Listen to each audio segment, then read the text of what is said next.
Nutrition can have a few different effects and a few different ways that it works into overall how your metabolism works. So we're first going to discuss the thermic effect of food, because this is one way that nutrition will affect your metabolism and weight loss. So the thermic effect of food is simply the basically state that your body goes into when it's trying to digest food. And this state is simply saying that it's going to take a little bit of energy to break down that food. So you're taking in energy, you're taking in calories, but it's going to take a little bit of calories to actually process that energy, process those calories, and use them. So it's kind of interesting. You're almost spending money to make a little money, I guess you could say, in a sense. But when it comes to the calories burned digesting food, protein will burn the most. So this will raise your basal metabolic rate acutely 20 to 30%. Carbs will only do about 5 to 10% of an increase in your basal metabolic rate. And fats, 0%, maybe up to 5% if you're lucky.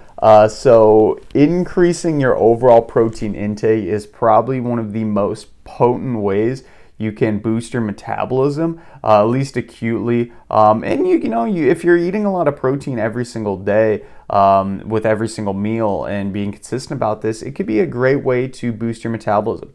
Again, it's going to be kind of negligible on the overall effects long term, but it does have a profound effect. As you can see, protein has almost either 2 to 3 times the acute calorie burn for your basal metabolic rate versus carbs. Now, a higher protein diet can burn more calories in the short term. As we just discussed, it is going to raise your basal metabolic rate a little bit, so that's going to burn more calories now. But protein also helps to preserve lean mass and lean muscle.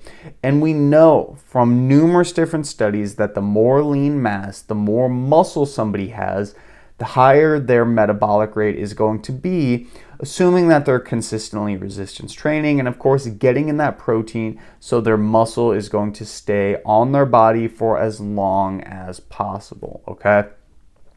Now, we don't want to neglect other macronutrients, though, even though protein is super, super good.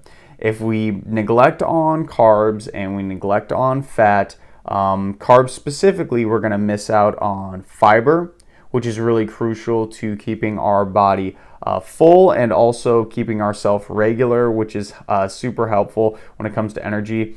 And then both fat and carbs have a decent amount of micronutrients, which have all those vitamins and minerals we need to help with all the bodily processes that help keep our hormones in check and help to keep us more energetic. So without these different things, we're going to feel more lethargic.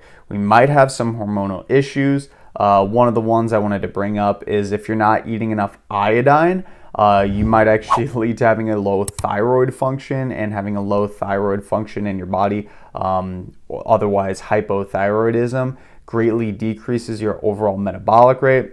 Also, if you're not eating carbs too, you're not going to have a lot of fuel in your body, and for most people, this is going to make them feel a little tired.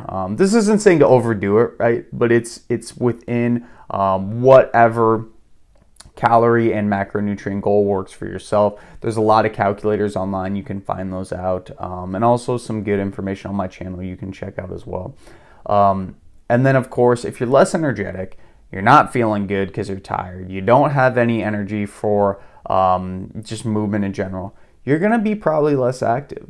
And as we discussed, activity is super important, because if you are very active, you're going to be burning more calories in that immediate sense, but you're also going to be burning more calories because you're going to build some muscle. And when you build muscle, that muscle mass is going to be burning so many extra calories at rest. It's going to be raising that metabolism and keeping you up to check. Also, some supplements, and I hate to almost even say this one, nicotine. And I don't even highly recommend people to do that, but nicotine potentially is a way to increase your metabolism. This is why sometimes smokers who come off of smoking will gain a lot of weight back. And then also caffeine will acutely increase your metabolic rate. Again, these things are kind of negligible, but they are things to consider. Nutrition does play a role, a pretty heavy role actually, in your overall metabolism, which is why eating good nutritious foods is incredibly important to do that. And keep your metabolism ultimately in check for yourself, because that's what we all want to do for better, healthier weight loss. Go ahead and give this video a like if it's providing you some good value.